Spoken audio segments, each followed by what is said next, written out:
Hello दोस्तों, आज का सेट नंबर 7 और आपको पता है कि हम यहाँ पर यूपी पीजीटी एजुकेशन सब्जेक्ट को कवर कर रहे हैं और यहाँ पर हम 1000 MCQs 1000 MCQs आपके समक्ष लेकर आए हैं जो पूरे सिलेबस को कवर करता है। तो यहाँ पर आज सेट 7 है और इससे पहले आपको सेट 6 तक आपको प्लेलिस्ट में मिल जाएंगे। तो स्टार्ट करते हैं गाइज। 171 मेजरमेंट का अर्थ क्या है? मेजरमेंट का अर्थ क्या है? मापन है, मूल्यांकन है, परीक्षा है या निर्णय है? तो आप सभी को पता है मेजरमेंट मापन होता है, तो इसका राइट ऑप्शन होगा ए, मापन।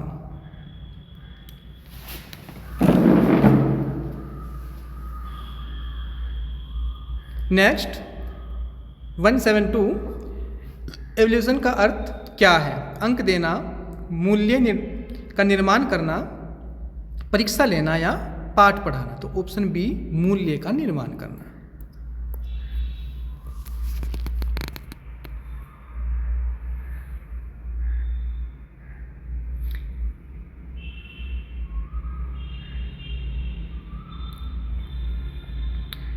वन 173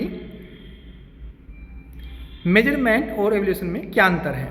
इन दोनों में क्या अंतर है? मापन और मूल्यांकन में क्या अंतर है? ठीक है, मेजरमेंट मात्रात्मक होता है, एवोल्यूशन गुणात्मक होता है। दोनों सही है, दोनों गलत है।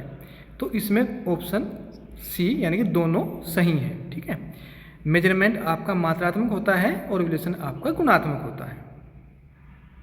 नेक्स्ट 174 रिलायबिलिटी का अर्थ क्या है? वैधता, विश्वसनीयता, समानता या तुलनात्मक। तो विश्वसनीयता इसका रिलायबिलिटी का अर्थ है। ठीक है, विश्वसनीयता। नेक्स्ट 175 वैलिडिटी का अर्थ क्या है? शुद्धता, विश्वसनीयता, समानता या तुलना।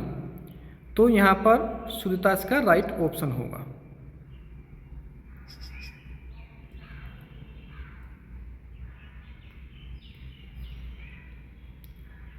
नेक्स्ट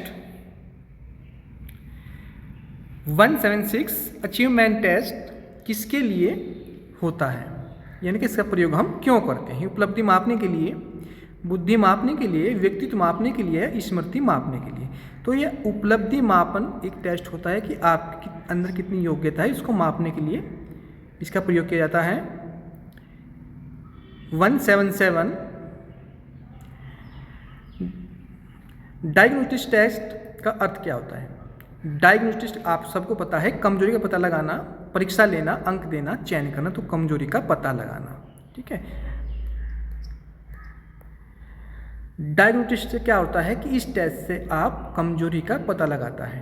ठीक है, उस कमजोरी जब आपको एक बार कमजोरी का पता लग गया तो उसके बाद ही आप उस पर बड़े आराम से काम कर सकते हैं। देखो, जब तक किसी डॉक्टर को, आप एक छोटा सा एग्जाम्पल लें, किसी टीचर को, किसी डॉक्टर को ये नहीं पता उसके मरीज को या उसके स्टूडेंट को क्या प्रॉब्लम है, किस प्रॉब्लम पे हमें काम करना है, किसको बेहतर तरीके से एक्सप्लेन करना है, किस टॉपिक को, अगर टीचर है किस टॉपिक को हम अच्छी प्रकार से समझाएं, तो तब तक उस चीज़ का निदान नहीं होगा। निदान तभी होगा तब आपको उसकी कमजोरी का पता लगेगा। फॉर्मेटिव एवोल्यूशन कब किया जाता है? शिक्षण के दौरान। देखो, ये क्वेश्चन हर वीडियो में लगभग आ रहा है, तो ये बहुत इंपॉर्टेंट क्वेश्चन है, इसको नेगलेक्ट बिल्कुल भी ना करें। शिक्षण के दौरान, अंत में, शुरुआत में, कभी नहीं। तो ये शिक्षण के दौरान किया जाता है formative evolution, option A.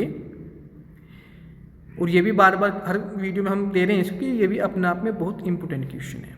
Formative evolution कब किया जाता है? शुरुआत में, बीच में, अंत में, कभी नहीं। तो ये अंत में किया जाता है। फॉर्मेटिव एवोल्यूशन अंत में किया जाता है। ऑब्जेक्टिव टेस्ट क्या है? निष्पक्षता, समय अधिक लगता है, कठिन जांच, कम विश्वसनीय। तो निष्पक्षता, देखो यहाँ पर कोई धांधलेबाजी नहीं हो सकती, यानी कि भाई किसने लिखा तो अच्छा है लेकिन थोड़ी सी राइटिंग अच्छी नहीं, तो इसलिए थोड़ा अंक उसको कम मिले। एक ने लिखा कोई थोड़ा ठीक ठाक है लेकिन इतना अच्छा नहीं लिखा जितना उसने दूसरे ने लिखा था, लेकिन उसकी राइटिंग खराब है कारण उसके अंक थोड़े कम आए।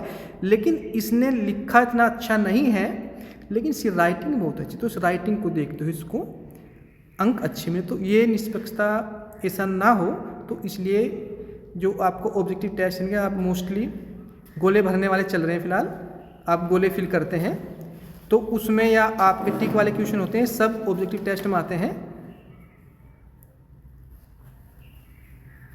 नेक्स्ट 181 ऐसे टाइप टेस्ट का मुख्य लाभ क्या है? रचनात्मक उत्तर, कम समय, आसान जांच, निष्पक्ष। तो यहाँ पर राइट ऑप्शन होगा रचनात्मक उत्तर, ऑप्शन ए। नेक्स्ट है हमारा 182 स्टैंडर्डाइज्ड टेस्ट का क्या अर्थ है? मानवीकृत परीक्षण, सामान्य परीक्षा, विश्वविद्यालय परीक्षा या मौखिक परीक्षा। तो ऑप्शन यहाँ पर ऑप्शन ए सही होगा, मानवीकृत परीक्षण। नेक्स्ट है हमारा 183 नॉन स्टैंडर्डाइज्ड टेस्ट किसे कहते हैं? शिक्षक द्वारा बनाया गया परीक्षण, राष्ट्रीय परीक्षा, बोर्ड परीक्षा या प्रतियोगी परीक्षा। तो ऑप्शन यहां पर सही होगा ए।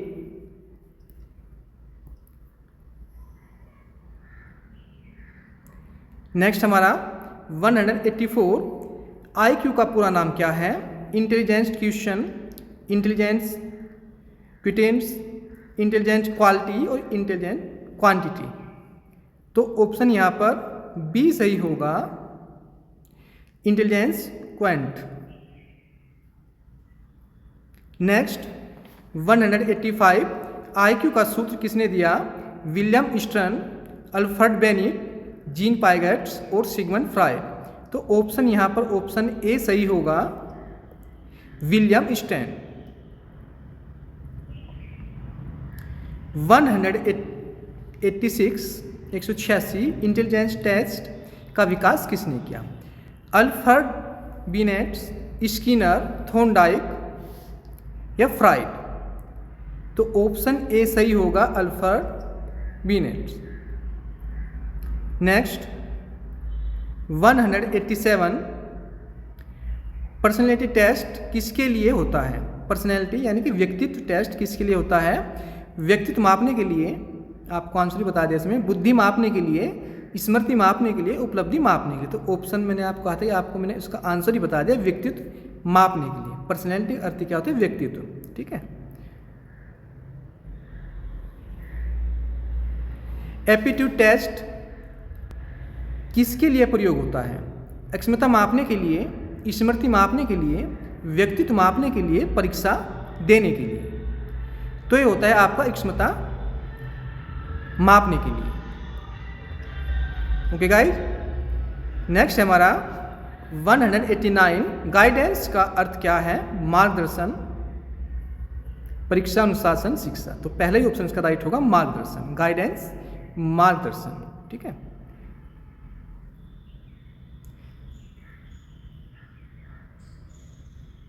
वन 190 काउंसलिंग का मुख्य उद्देश्य क्या है? समस्या समाधान, परीक्षा, अंक देना और पाठ पढ़ाना। तो ऑप्शन ए सही होगा, काउंसलिंग, समस्या समाधान। काउंसलिंग आपसे क्यों की जाती है? एक टीचर भी करता है, एक डॉक्टर भी करता है, एक साइकोलॉजिस्ट भी करता है कि आपके मनों के भाव में, आपके मन में क्या प्रॉब्लम है, किस प्रॉब्लम के कारण आप दुखी हैं, या किसी परीक्षा को देने से पहले आप जो तैयारी कर रहे हैं उसमें अभी आपकी तैयारी में क्या कमी रह चुकी है। तो उस समस्या को समझने के लिए आपको काउंसलिंग के तहत आपको एक मेंटर आपको ऑब्जर्व करता है कि आपकी प्रॉब्लम पर वो काम कर सके, उसको प्रॉब्लम को दुरुस्त कर सके, यानी कि आपकी कमी को खोजने की कोशिश करता है।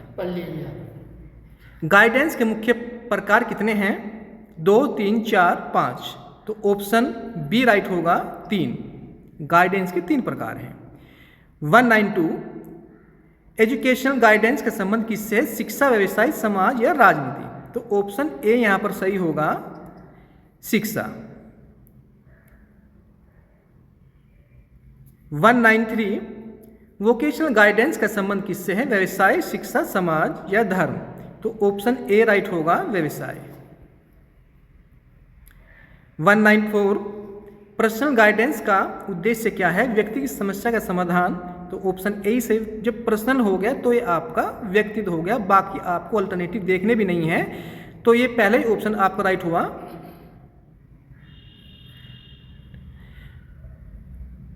195 स्कूल एडमिनिस्ट्रेशन का मुख्य उद्देश्य क्या है? विद्यालय प्रबंध। तो एडमिनिस्ट्रेशन का अर्थ क्या होता है? विद्यालय प्रबंध। ठीक है। 196 लीडरशिप का अर्थ क्या है? नेतृत्व करना। ये क्वेश्चन कल भी आया था भाई वीडियो में।